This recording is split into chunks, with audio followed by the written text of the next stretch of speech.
just hope something like this doesn't happen to anybody else. That guy says his ex told a lie that could have sent him to prison for the rest of his life.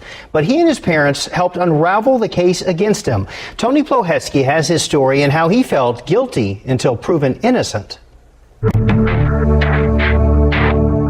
This is the mugshot of an accused monster. Booked into jail last September for an alleged violent crime against his ex-girlfriend. According to police records, she accused 21-year-old Christopher Precopia of Cedar Park of forcing his way into her home in Temple, punching her in the face, and shoving her to the ground. In the process, knocking over a flower vase and other items in her living room. A scene captured in police photographs.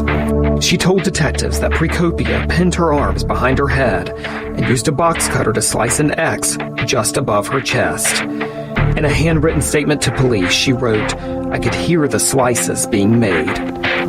2 days later, police drove to the Williamson County lumberyard where Christopher worked. I'm just spun around, handcuffs put on. And arrested him.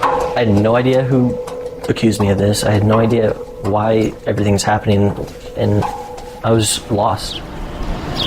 Christopher spent the next 24 hours in jail. His parents paid a $150,000 bond, then thousands more for a lawyer.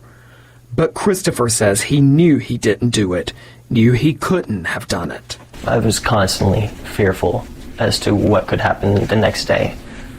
I was going to sleep hoping I wouldn't wake up, to try just to get away from it. Court records show Temple police moved quickly to arrest Christopher, building a case in 2 days based on the word of his accuser. He spent the next 9 months fearing he was going to prison on a charge of burglary of a habitation with the intent to commit other felonies. That's what I was scared of most, just going to prison for no reason. I knew I needed to go in there with everything organized. Christopher and his lawyer started getting police records as part of the ongoing criminal case. Then, a turning point.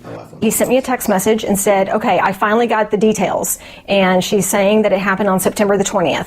Wednesday, September 20th, around 7:20 p.m. The day and time she said I went there and did all that, my mom was at an event that she invited me to. Thankfully, I do log on to Facebook all the time, and I check in when I go places. Aaron remembered they posed in this photograph at 7:02 p.m., about 18 minutes before the alleged attack happened, more than an hour away. And so I immediately told Rick, I've got proof of where he was at. He goes, are you 100% sure? I'm like, yes.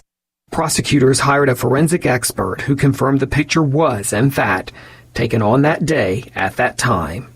I'm thinking, this is awesome. You know, by the grace of God, this, she said it happened on the day that I can totally 100% say where he was at. You can prevent that travesty from occurring in the first place. Bruce Mills, a former APD assistant chief who now consults in policing issues, said investigators should try to question a person before arresting him, in case they have an obvious alibi. You certainly want to talk to them. You may not get any more information than you have, but it gives you an opportunity for the suspect to react, respond, deny, justify their action, or it gives you just more information. I think there should have been way more investigation to that, because it was basically word of mouth, and there was a warrant for my arrest. In the end, prosecutors dropped the charge in the interest of justice, a classification often used in cases when they no longer think a person is guilty. Christopher's attorney, Rick Flores, says this case was unusually easy to prove. Most of the time, we deal with gray matters. It's not normally black and white, but this was one of those cases where I could definitively prove that he did not commit this offense. Temple Police would not answer our questions about how they handled the case. County DA Henry Garza also would not go on camera, but he acknowledged that police lacked the whole story before arresting Christopher, and that, quote, "We are always willing to listen and examine new information, and that's exactly what we did in this case." In statements to police, Christopher's accuser claimed they had a troubled relationship when they dated in high school 3 years ago. She told police she was traumatized, and that's why she told investigators Christopher attacked her last year. Today, Christopher says he wants his name cleared. I'm just ready for it to be over with. I'm ready to actually live my life. A life almost derailed by a woman's accusations, but saved by being in the right place at the right time.